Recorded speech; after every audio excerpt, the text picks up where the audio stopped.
гордитесь.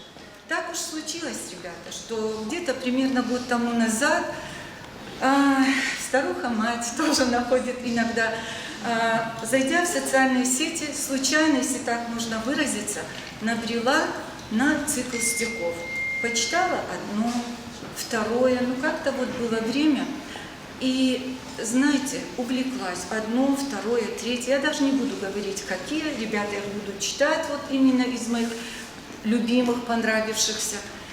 И так случайно для себя примерно год тому назад открыла, что, да, заинтересовалась, кто же автор этих стихов весьма интересных, весьма содержательных, мудрых, искренних, где такой красивый, лаконичный слог. Ну, пробудился интерес и какой-то даже, скажу, здоровое любопытство. Да еще когда увидела массу откликов со всех концов нашей необъятной России и даже издалече, то, ну, вот заинтересовалась. И выяснилось, что автор этих замечательных поэтических строк никто иной, как наш земляк Нахирон Аллагираглапу Асламбек Пагиев.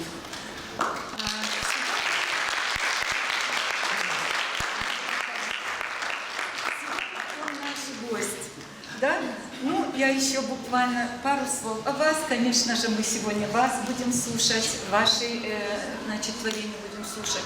Ну, несколько слов. Кто же он? Пагиев Асламбек. Тезисно скажу так.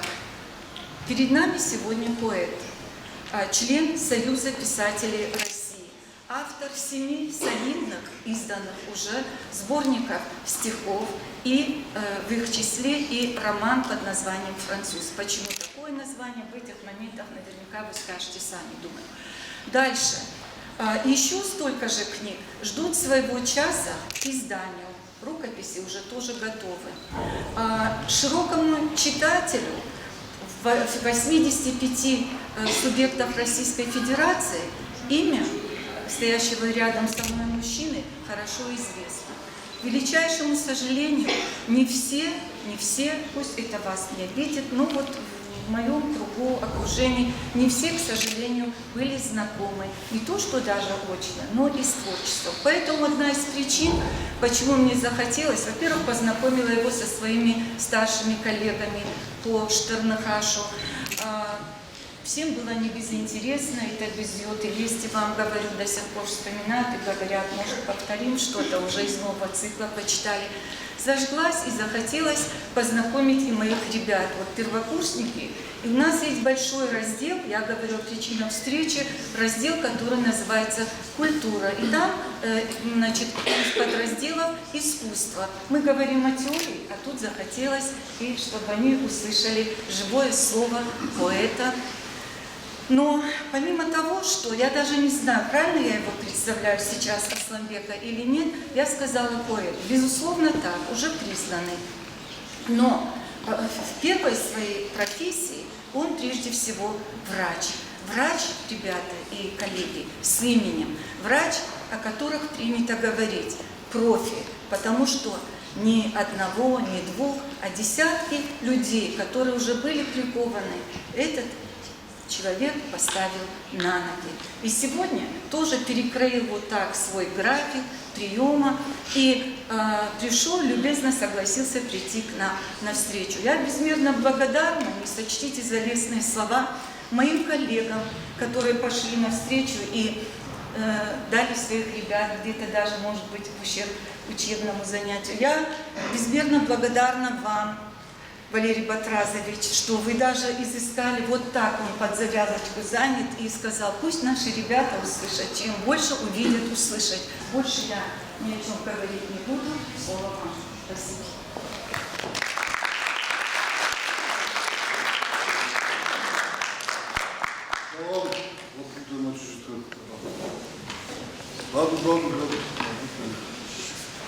У меня сегодня появилась возможность, мне предоставили такую возможность поговорить с вами. Искусство в первую очередь что несет? Искусство несет воспитание. Воспитание, отношение друг к другу, добро, порядочность. милосердие, сострадание, взаимопонимание. Ушутно, созурный. Вакаразик нанимает, если вы друг друга не будете уважать, вы никогда не будете уважать ни старших, ни меня, ни учителей, ни ваши дети потом вас не будут уважать, а время придет, вас будут дети в любом случае. Когда вы будете стариками, вам будет стыдно, что вы породили вот такое, что когда старший разговаривает, вы его не слышите. Сегодня надо начинать все сегодня, ребята. Поэтому, в принципе, вот та возможность, которую мне сегодня дали, поговорить с вами, просто пообщаться, познакомиться. Пожалуйста, не проигнорируйте этот день. Худ гакенут, даш гакенут, игнорировать машканут особо. Раньше мы бакузы. Сегодняшний день аукнется завтра. Знаете, как парабола? Вы математику изучали же, все параболу знаете, что такое? Вот то, что вы сегодня здесь скажете, вот на этом месте, или сделаете, полетит туда вперед. И где-то там упадет. Но когда он уже будет падать, вы будете находиться ровно в том месте. И упадет прямо вам на голову. Поэтому то, что вы сегодня здесь скажете или сделаете, аукнется там. Причем в усиленном виде, с нагрузкой, при падении. МЖ называется. А бонка рази феном, рази на байбушу, рази бамба. Ура, еще мечта какова манаждура. Любой из вас может подойти ко мне, спросить или попросить, если я что-то могу для вас сделать, я это сделаю бескорыстно. Анхашка-то. Мавахадактар манахриканут, маавтобаканут, маваиштаравая сардамина. Приложите к этому все усилия, пожалуйста, потому что сегодня нам трудно. Трудно моему поколению, трудно старшему поколению, потому что мы не чувствуем вашей поддержки, она необходима. Мы бы хотели, чтобы вы выросли. И не просто нас поддержали, а сделали все так, чтобы уже никому никогда помощь не нужна была. Вахадак, чтобы вы это сделали. Вот почему сегодня я здесь. Маленькое зернышко, которое попадет в ваши сердца, на макушу, чонами, это останется. Это останется в вас. И дай Бог прорастет. Дай Бог. И тогда и всем будет. И нам будет легче. И вам будет хорошо. Да? Байдаем?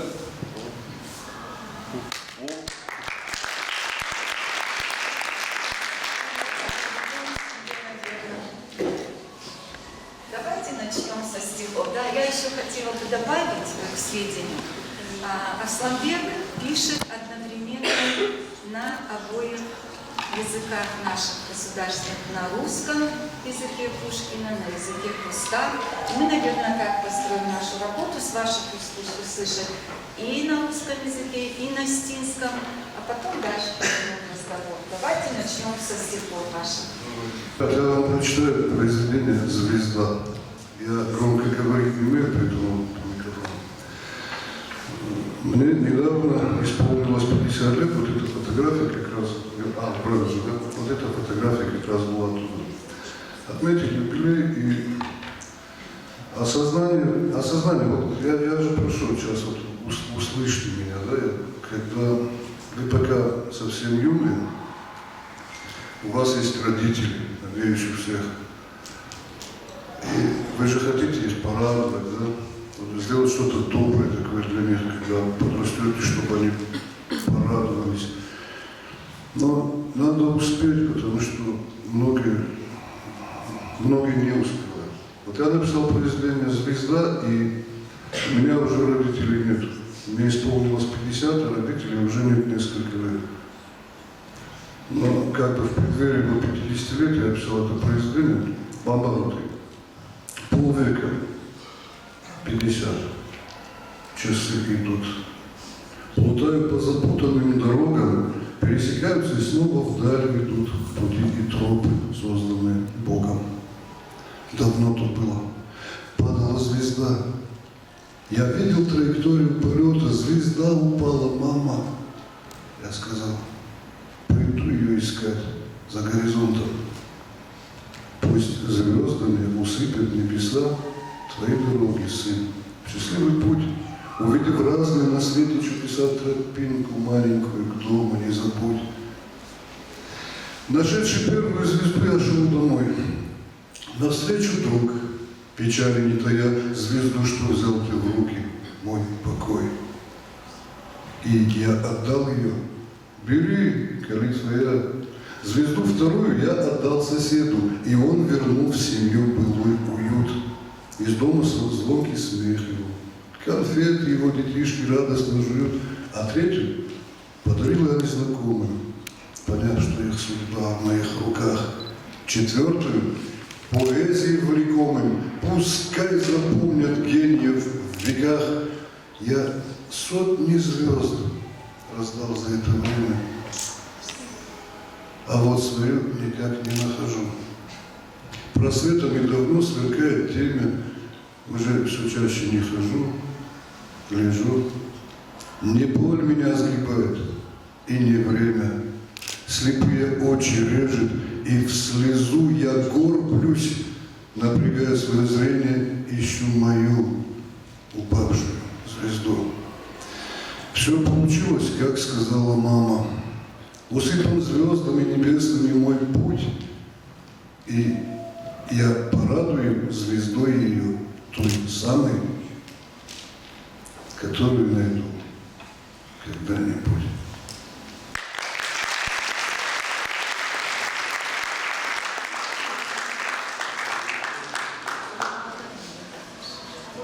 У нас есть представители других народностей в Осетии, я знаю, поэтому наверняка не все здесь владеют осетинским языком, однако я прочитаю одно произведение на осетинском языке, называется «Ирон Вжак». Ирон что дома вакушит. Ама Ирон Вжак, махан шафкакан жал газурс на шафа, на этот шаф. Манер такаш махан чизур Ирон Вжак, но да, так газурс. Никак фешился Ирон Вжак. Ирон фашивадан шабун фешафан. Она дал полну. Ирон Вжак на фешався, митхена маатана шафтадар ахакенс. Вот таким дар биолитет ахакенс, институт, индитет ахакенс, а английку уленштету. Махтана фондон. Ирон Вжак. Аж варжын шепот обжекта. Фалазы юмат тынктырмын. Абшады жарды икумта Ирон обжаган. Я Коран. Я фалман шыфтырты шыр-шыр. Я волдафы уланты ахаш. Я хахты цук пытайкешын. Набафала. Набавшыцын. Масышты акаш. Ашпет тон Аллаху же адан. Андаржаха тулдарфадан. Фала Ирон обжаджи адан. Ферох, Макару, Надан. Мафантила Аштаб Каума, Нахахтабума, Машацукма. Бадырту Волдав Нацах Наума, Ажджады Шары, Татартукма. Мафадал Туваждам, Абжак, Най Райдаенден, Най Карун, Мажарда Даравыды Зак, Намайн Шепот, Бжарн, Дом.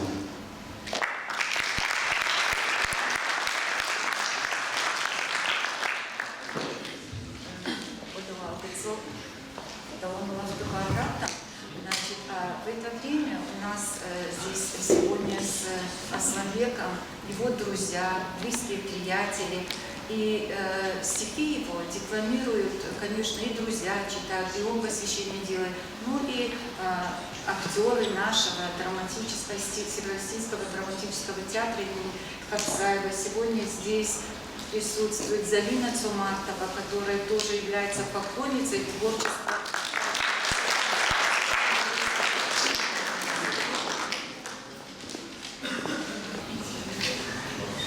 У Аланских ворот. Корни ветхого чинара охраняют древний клад. Азиатские динары глубоко в земле лежат. По Даньяльскому ущелью шел когда-то караван. Земли бесконечно смелых и воинственных алан. Караван пестрил одеждой, бронзой, всевозможной снедью, золотом и шелком нежным, утварью из глины, меди. Шла дорога через скалы, И купеческий народ оставлял добра немало, откупаясь у ворот. Над свирепыми волнами сумасшедшего Ардона взгляд могучего Алана останавливал вардоны.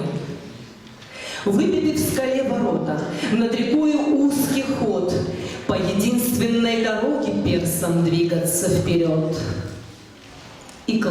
И платил купец исправно, в арку заходя ворот, за проезд Аланом славным, за дозволенный проход.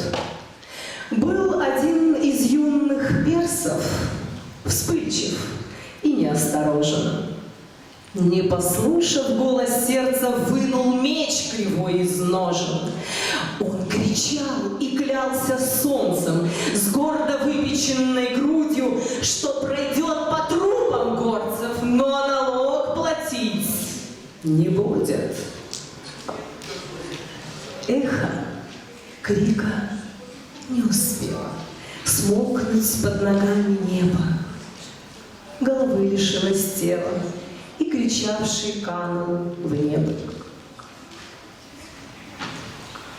Опытный в делах дорожных, видевший в бою Алан, старый перс засунул в ножны меч, что спас их караван.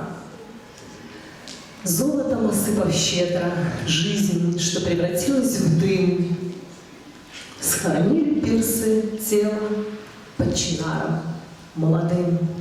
Не узнать все тайны мира, тайны рек, пещер и гротов, над зеленым алагиром в скалах выбиты ворота. Здесь ходили караваны много сотен лет назад. Где-то у ворот Аланов захоронен старый клад.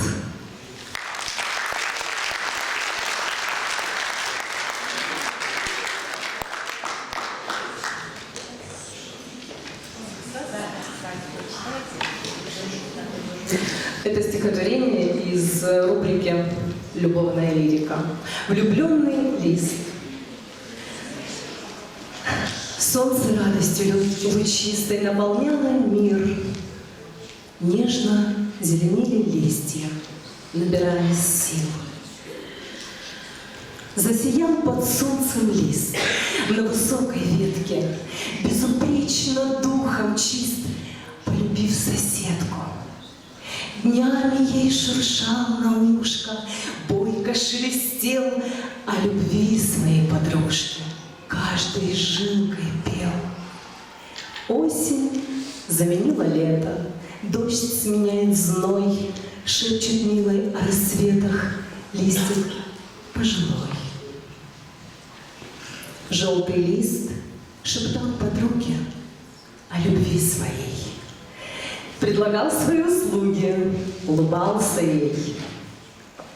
Ветер оторвал от ветки, в танце закружив, первый раз держал соседку, рядом жизнь прожив, опустив ее на иней. Рядышком прилег и застыл погодой зимней у любимых ног. Как же не хочется с лирикой переключаться на другую тематику. Значит, одно сейчас скажу. Тематика произведений поэтических Асламбека весьма разнообразна. Естественно, вот как вы услышали, это и лирика, это и любовь, это и дружба, и так слышат. И особое место, я не говорю о других всех, значит, темах, особое место в его творчестве занимает тема войны. Тем более это для нас актуально, ребята, что в этом году мы отмечаем такую дату славную, 75-летие Великой Победы нашего народа в Великой Отечественной войне. Многие говорят, почитатели творчества Асламбека, словно говорит, он сам прошел по фронтам, по военным дорогам, пережил это военное лихолетие. Как очевидец он пишет об этих событиях. И вы, наверное, сейчас в этом убедитесь. Его произведения вдохновили таких же творческих людей, как он сам. В частности, его администратора, его друга, его, как он ее называет, сестру, тоже весьма творческая, креативная личность Злата Тейбриева. Она сейчас снимает нас перед вами. Развернитесь к нашим ребятам, пожалуйста. Произведение Аслана, что Злата, значит, в основу своего документального фильма положила один из его, значит, всем известных любимых стихотворений «Береги». Но об этом чуть позже. А сейчас я заговорила о военной тематике, и мы сейчас посмотрим клип, созданный на основе одного из стихотворений, опять же, Асланбека. Пожалуйста, клип. Сознанием запечатленный холст. Владикавказ взирает на луну, бурлящий терек под китайский мост несет свою могучую волну. Чуть ниже, по течению реки, на берегу валун лежит огромный, творение невидимой руки, семиравнинный отпрыск горный. Природой чудно выбиты ступени, воссоздают в уме карандаши, два сердца на вершине камня пели, смеялись две влюбленные души. Сияли звезды, и ярился терек. Он призывал в свидетели луну. Увлек мужчина девушку на берег, и здесь она доверилась ему. Война не пощадила их и многих. Теряя дух, не жалуя костей, на невеселых фронтовых дорогах он ждал письма и радостных вестей. И вот оно, Владикавказ не сдался, погнали немцы осетины прочь, ребенок и старик за город дрался. И знаешь, я тебе родила дочь. Без дома мы, снарядом разбомбило, но мы за город выиграли бой. Когда ты возвратишься, мой любимый, у камня мы увидимся с тобой. Счастливый день. Мужчина улыбнулся, израненный рукой уперся в кочку и, прошептав «Прости, что не вернулся», гранату бросил за тебя и дочку. Старушка, положив цветок на камень, рукою гладит странные ступени. Тревожит сердце раненая память, сидят, обнявшись на вершине тени. Владикавказ под лунною звездою несется терек под мостом китайским.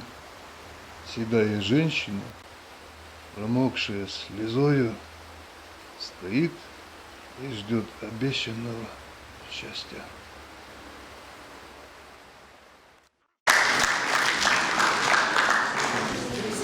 Я сказала, что поэзия вдохновила, эта поэзия нашего гостя, вдохновила многих на создание собственных каких-то произведений творческих. И должна сказать, что многие его поэтические строки легли и на музыку. И есть у нас, мне безинтересно будет ребятам познакомиться с ней, замечательная, талантливая девочка Мария Козлова, которая уже побывала стала участницей нескольких конкурсов. Вот только-только приехала она из Москвы со всероссийского конкурса патриотической песни, приуроченной тоже к 75-летию Победы. И сама написала музыку на стихи Аслана Багиева. Давайте посмотрим.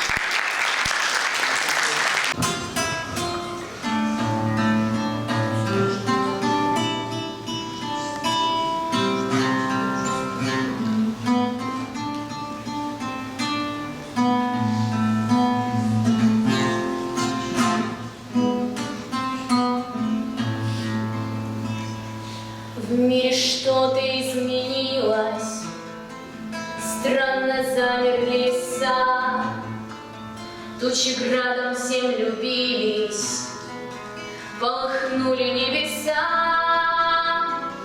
Ветер пробежал по скалам, зашумел волной о дом, и узнал, что кровью алой переполнен старый дом. Горсть седых стальные внуки, братья леса и стремнины, взяли автоматы в руки, дети мира осетины. Черная обжигая массой по сердцам их бескорыстным, нарушая мир Донбасса, прокатился гром выстрел, и пошли на звуки смерти, покидая истом. Горсть седых стальные дети на призывный детский стол. Там укрыв детей телами и лучшие сыны первыми ворвались в пламя необъявленной войны. Много их погибло, много в этом огненном аду. Там смерти на пороге, сын с отцом в одном ряду. По растяжкам и по минам шли, спасая русский мир, парни сильного Нагира и могучий Алагир. Первым быть всегда опасно, но иронии ищет брод.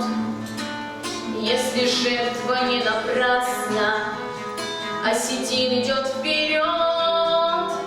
Стало меньше детских стонов на донецких берегах. Здесь под натиском иронов отступали боль и страх. Тишину ценой немалой получила детвора. Гибли парни из Цхинвала, воевала Дигара. Стоят ли чужие дети горя собственных детей, если ты идешь у смерти по зазубринам когтей? На вопрос такой ответить ни один не смог герой. Если где-то плачут дети, осетин уходит в бой.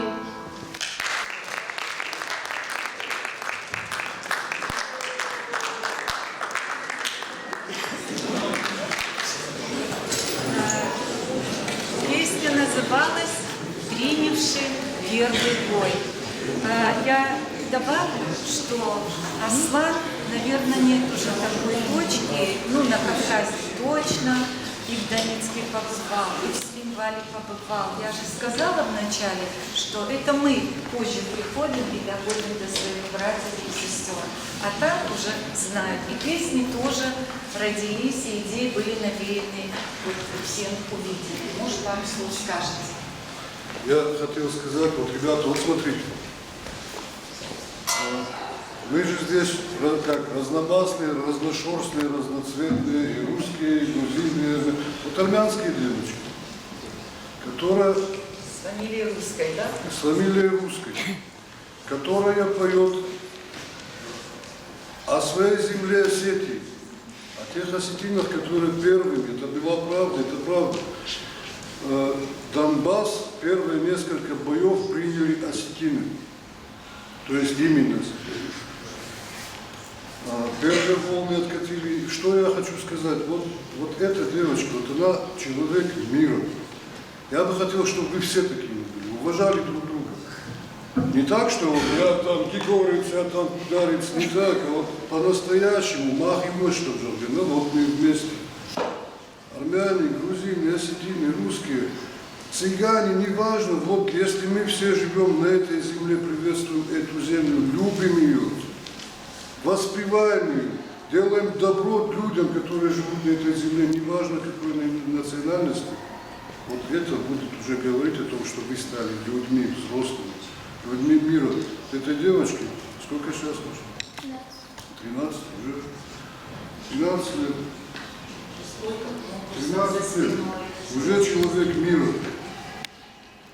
То есть человек, который уже себя показал. Вот надо уметь уважать, как говорится.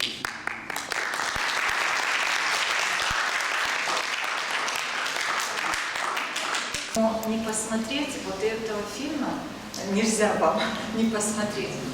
Выше я сказала, что подвигли многих творческих людей произведения Аслана на создание своих собственных каких-то творений.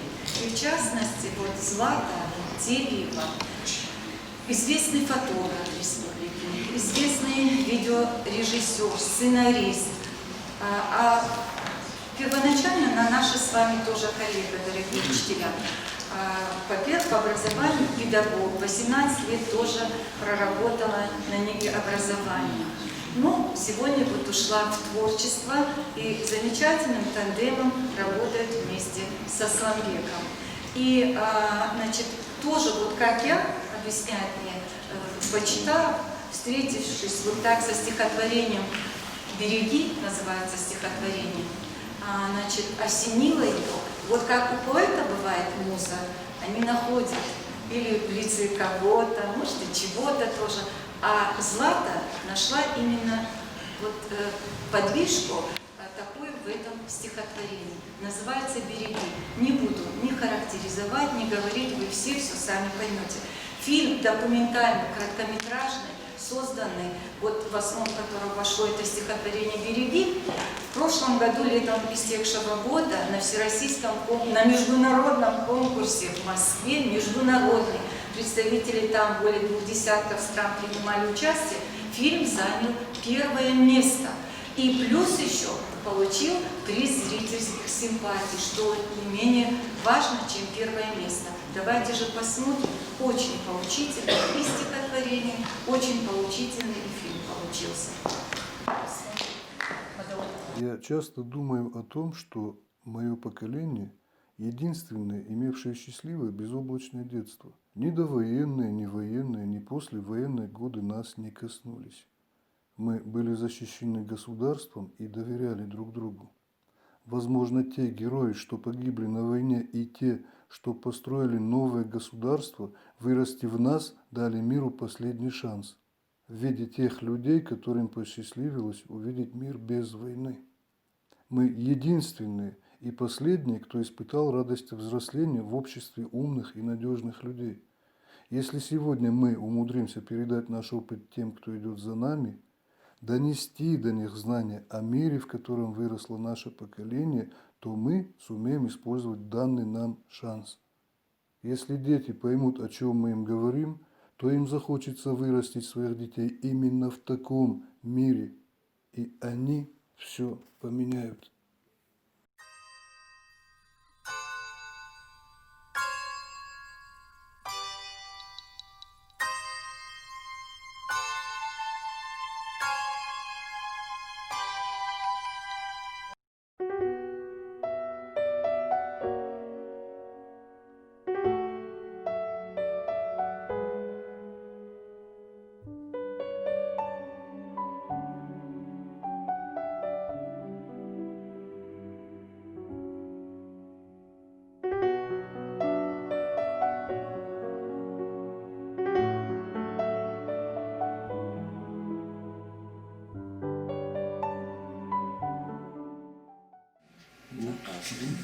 Вообще желательно красной пастой нужно было править. Ну ладно. А так все равно. Да, еще один момент. Ты бы не хотела убрать время? Нет. Это принципиально? Это принципиально, да. Хорошо. Асламбек – мощнейший показатель того, что он гражданин в первую очередь. Он пишет о том, о чем мы переживаем. Когда читаешь его строчки, то вот когда складывается, вот каждое слово отдельно впитываешь в себя. Асланбек пишет о том, о чем ты думаешь. Асланбек пишет о твоей жизни. Асланбек пишет о любви, пишет о матери. Он сын своего народа. Это наша национальная культура. Он вот то, что мы говорим «ахдау», и то, что мы говорим «гражданин», таким общим мировым словом, оно выражается в его поведении, в его отношении к жизни, в его отношении к старшим. Вот ты же читаешь и видишь, как он пишет о своем отце, о своей матери. Ты понимаешь, что человек, вот мне простыми словами человеческими трудно передать то ощущение, которое я получаю, читая эти строки. Ощущение к нашим, отношение к нашим младшим, отношение к самой жизни. Он не оставляет ни одну нишу нашей общественной жизни, нашей гражданской жизни. Я считаю, что это уникальный талант. Я разорвал тщеславие ремни и разрубил оковы лжи и лести. Мне не нужны регалии земли. Я приверженец совести и чести. Поэты не рождаются для славы. У них свои задачи на земле. Мы острие копья великой правды. Поэтому не надо славы мне. Не славу мне, а Божью благодать и чистый дух. А слава не важна. На этом свете славе не бывать. Ну, а на том мне слава не нужна. Все сейчас со мной согласятся, что вы сотворили сказку и нам его подарили. Вы подарили, потому что, каждое стихотворение – это открытие мира. И вы нас вместе с собой ввели в этот мир. У вас есть свой слово, у вас есть свое слово. Я скажу, что сегодня я стал богаче, намного богаче, благодаря вам. Спасибо вам. Когда говорят, что талантливый человек талантлив во всем, то это тот случай, когда можно сказать об Асланбеке Пагиеве. Потому что мы знаем, и все знают, что он очень талантливый, успешный врач. И тут, конечно, для меня было неожиданно, когда мне подарил свою книгу француз. И тем более, когда там я какие-то добрые слова в свой адрес услышал. Асланбек, после прочтения книги «Француз» Геннадий Андреевич серьезно увлекся твоим творчеством. И в очередной раз прислал тебе медаль 200-летия Михаила Юрьевича Лермонтова. Подержите, пожалуйста.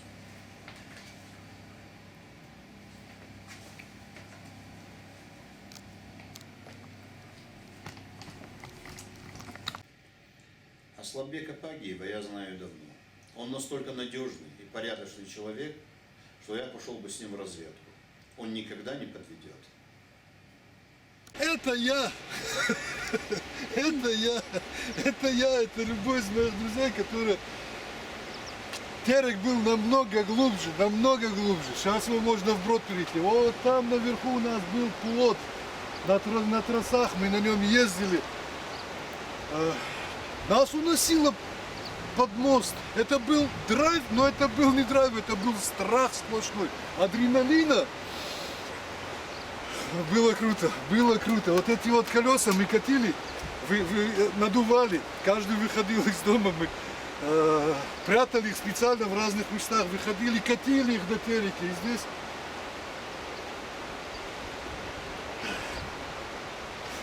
это была моя юность. Тема родителей и детей. Одна из наиважнейших задач родителей – воспитать хороших, достойных людей для республики, для страны. Наша же задача – показать детям правильную дорогу, младшим. Поездка в Алагир. Мой любимый город. Хочу посмотреть, как там без меня наши склоны лесистые. Дом мой как поживает без родителей. Вижу своих друзей. Давненько не был. Надеюсь, мне кто-то еще порадуется. Как мне вернуть вам молодость и силу? Наполнить юностью и кровью ваши жилы?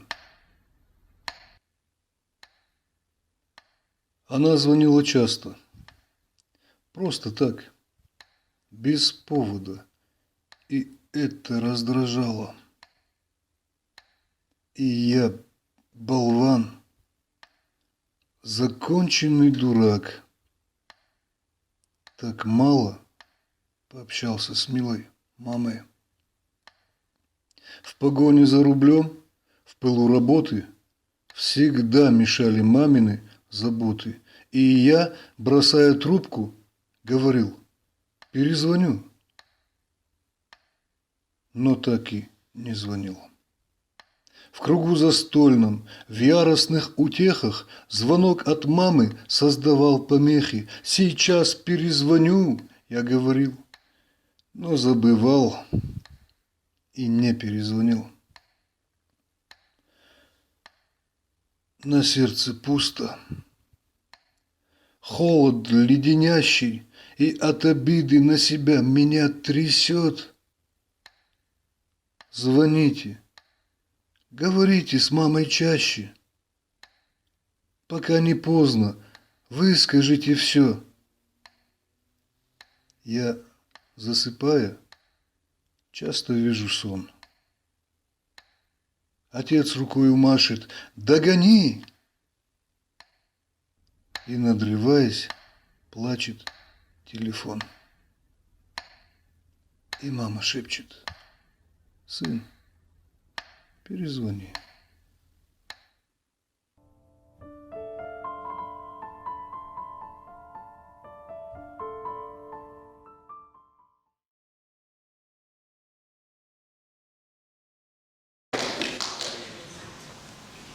Вот, когда мы начали только нашу встречу, и началась с вопроса, кто он, Асланбек Паги, мы не для того, чтобы вот лишний раз о нем добрые отзывы послушать, не для этого вам показали этот фильм, а он очень назидательный. Ребята, я к вам обращаюсь. С колокольни своих полувека, 50 лет, он размышляет о том, должное ли внимание уделял, мне всегда ли успевал позвонить или нет. Мы знаем, он и звонил, он и сын замечательный, он и прекрасный брат, потому что буквально, не знаю, неделю тому назад мы все в кругу его родных, близких отмечали его славный, вот такой круглый юбилей 50-летний. Но этот фильм, почему и такое признание получил фильм? Злата сейчас могла бы об этом сама сказать, но в целях экономии времени скажу. Говорят, вот аудитория, которая была в зале в тот момент, когда шел просмотр, в частности, этого фильма, по завершении все сразу спохватились за свои телефоны и стали звонить своим мамам, своим близким. И наш уважаемый гость обращается к вам. Вместо него я еще раз подчеркиваю, он сам уже это озвучил, и я вам говорю, не забывайте справиться, как там здоровье мамы, бабушки, папы. Это не значит только о маме, конечно, обо всех своих близких, родных и даже далеких. Будем по-доброму относиться, соответственно, будем получать и такой ответ. Спасибо большое, спасибо, Злата, вам и за фильм. Ну и, наверное, мы знаем, вот как, может быть, ему очень приятно здесь присутствовать, Валерию Батразовичу, но он очень занят. И, наверное, мы ему дадим слово, и мы еще без вас еще послушаем стихи, минут 5, мы же для этого пришли. Так, ну, пожалуйста, слово.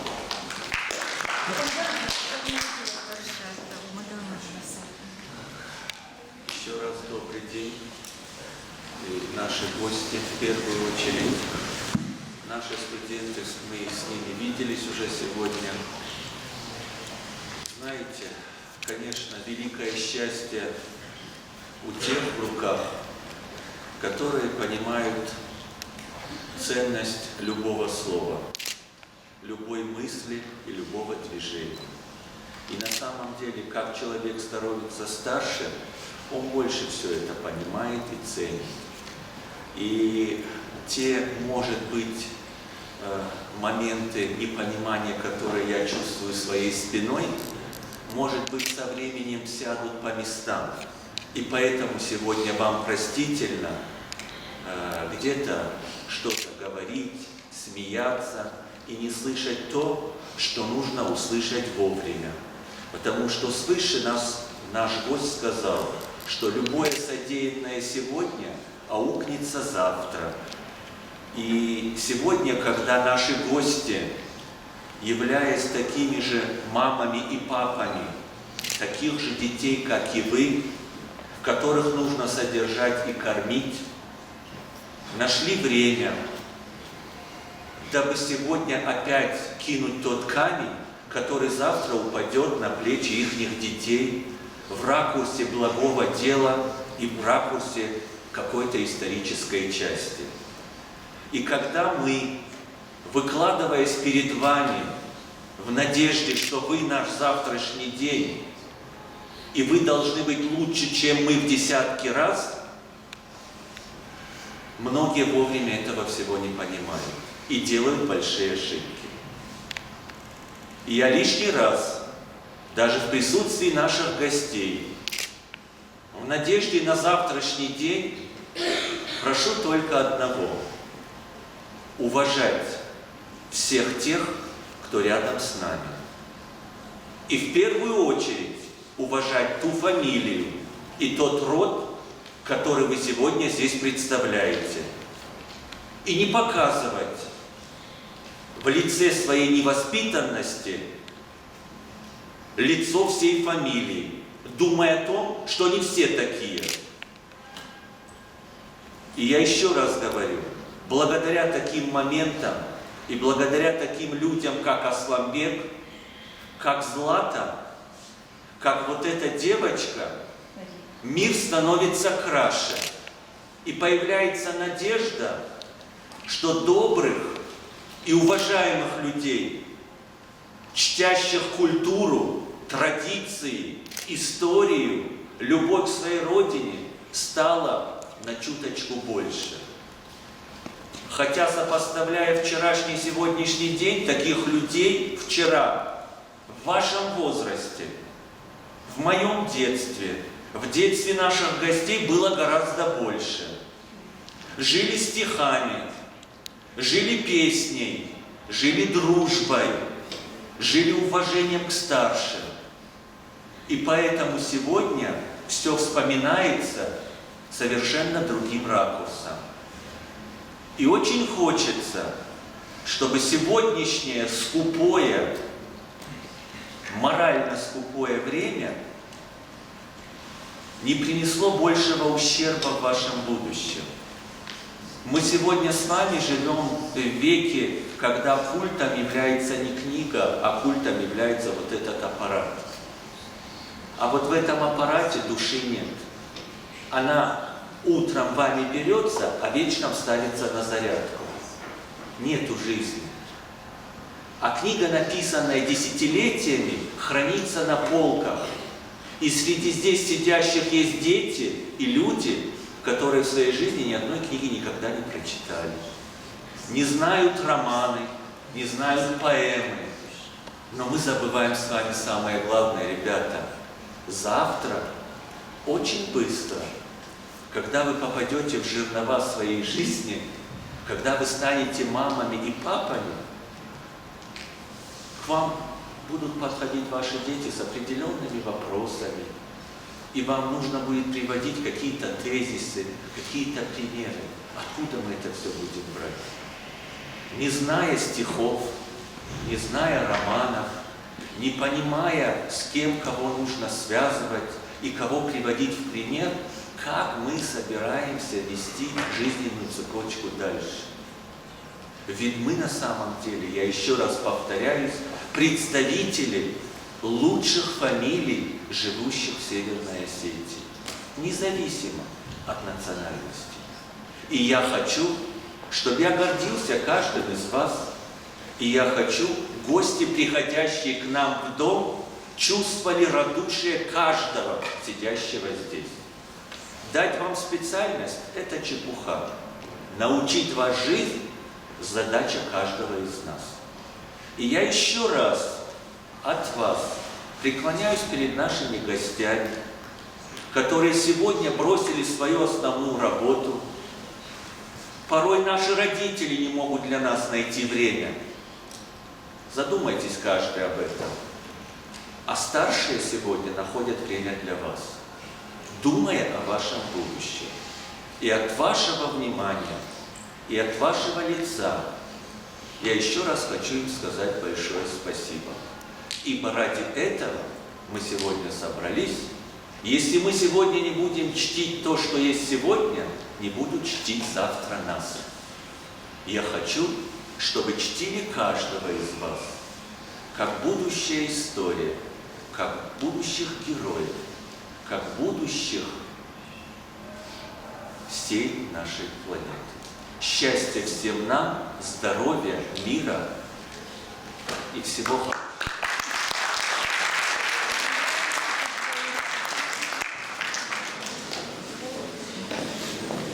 Пока два земляка пообщаются, мы послушаем еще стихи. Гуцаев Дима, 14-я группа.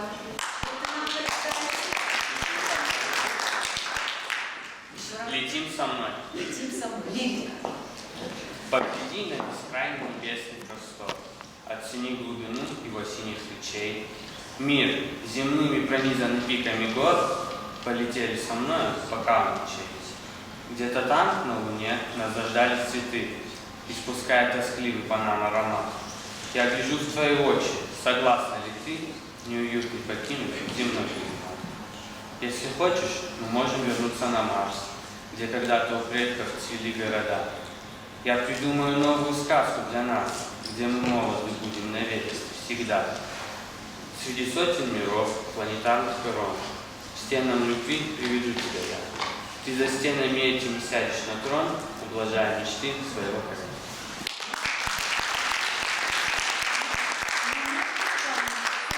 Даже не придется. Можно будет на время украсть у Аслана для признания. Через годиков это 2-3. Недолго осталось ждать. Спасибо тебе, Дима. Спасибо большое. Так, здесь еще, пожалуйста. Я вот на это произведение долго-долго выискивал картину, чтобы поставить ее над произведением, и потом идет уже сам стих. И вот я нашел принцесса и принц. И, я к чему это рассказываю, вот на него посмотреть, вот даже принц, да? Вот если кто-то эту фотографию наберите в Яндексе, Асламбек Пагиев, как называется? Летим со мной. Летим со мной.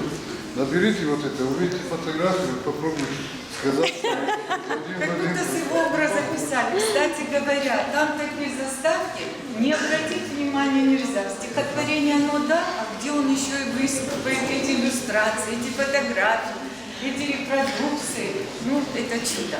Так, значит, здесь у нас есть одна такая родственная душа Асламбека, его племяшка. Это Джерева Мадина. Пожалуйста, когда... С удовольствием готовила, ждала. Когда же наступит тот момент, когда к нам придет Асламбек Пагиев? Да, пожалуйста. Что ты нам прочитаешь? Стихотворение «Мама». Пожалуйста, только громко.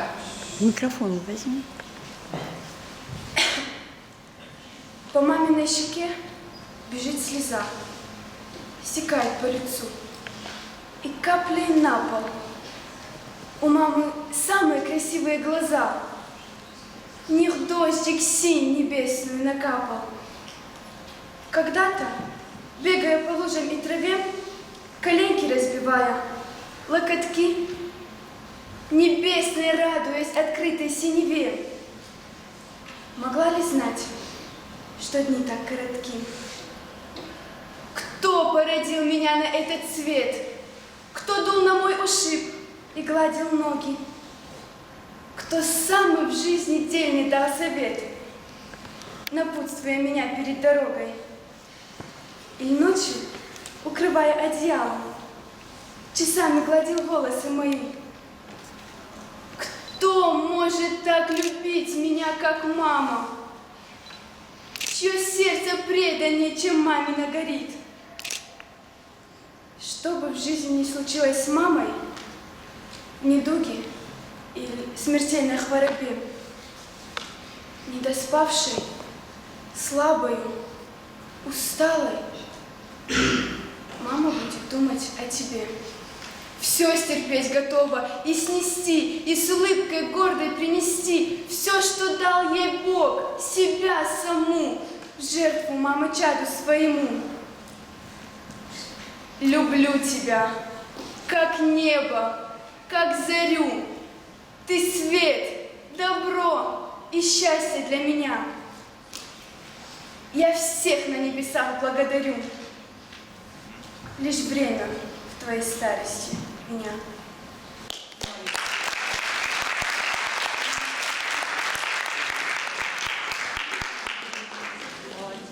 Мадина моя племянница.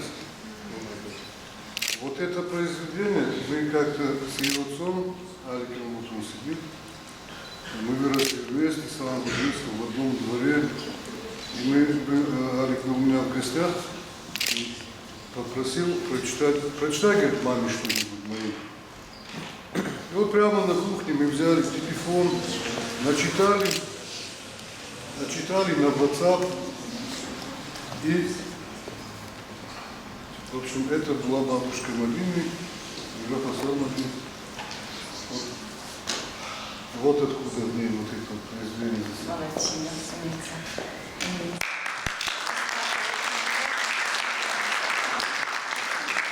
Пожалуйста, Вера. Другая Вера прочитает тоже. Из вашей поэзии понравившейся. Кто тебя выбрал? Пожалуйста.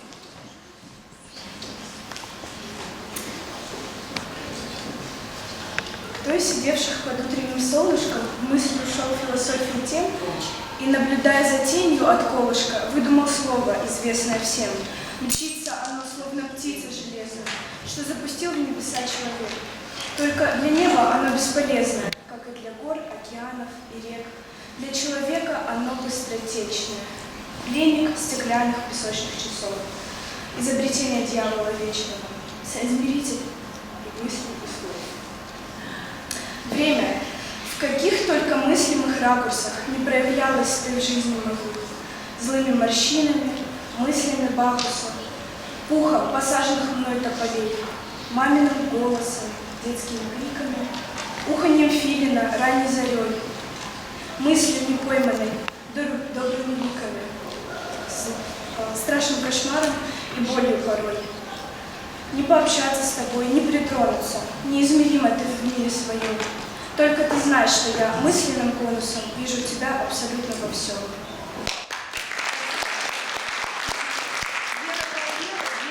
Вера, вот первый день пришла, все нормально, все более чем нормально. Спасибо. Так, пожалуйста. Сейчас еще одна, и все говоря, в наше время выходит. Как видеть зеркало? Первый раз за много лет рассмотрел я в нем себя. Мир, в который я одет, в зеркале увидел я. Все костюмы и наряды, что менял день ото дня. Убеждения и взгляды от начала до меня. В зеркале моем ребенок, люлька, мокрые пеленки, запахи, сирени, елок, школа, первые уроки, шепот, хохот, куча хлопот. То больной, а то здоровый. Каждый день, как новый опыт, на плечах лежит обои. Мы, как взрослые деревья, прячем под слоями лет тех, что без защиты первым был рожден на белый свет. Я определительно и ясно в зеркале увидел мой, Богом сделанный прекрасный, панцирь полувековой, а внутри него ребенок, ярким светится огнем, тот, который от пеленок под защитой день за днем.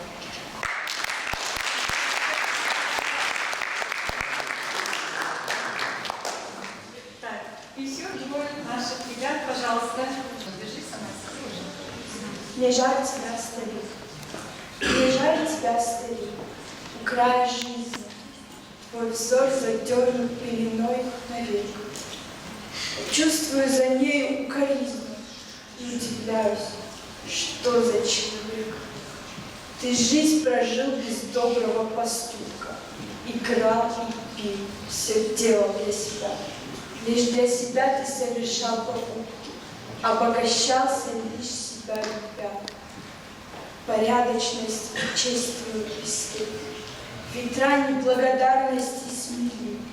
Ты не сказал спасибо человеку, поднявшему тебя вчера с земли. Слепая юность, молодость беспечна, пустой и бесполезный для людей. Ты думал, что дорога бесконечна, наполненная десятками идей. Теперь ты стар, а злая укоризна твоих ослепших спрятана в глазах.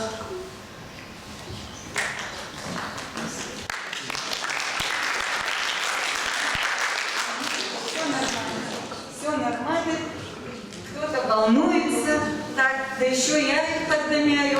Ну, поскольку действительно немножечко мы перебираем наше время, и уже ждут, у нас уже здесь как? Жизнь кипит, мероприятие на мероприятии, поэтому я думаю, хотя это наша первая встреча с замечательным представителем фамилии Пагиевых, даже не представителем, а с представителями Алибаха Кармановера. Вот он, я думаю, что хоть и первое, но, надеюсь, не последнее. И камерные, надеюсь, будут еще встречи, будем вытаскивать. Но, наверное, завершим вашими арфата. Ребята, я хочу сказать вам всем спасибо, дай вам всем здоровья. Пусть у вас в доме уважайте родителей своих, любите. Если есть дедушки, бабушки, еще вообще носите их на руках. Хочу пожелать вам здоровья, добра. Спасибо, что вы сегодня рядом со мной. Надеюсь, мы всегда будем рядом друг с другом. Удачи, ребята.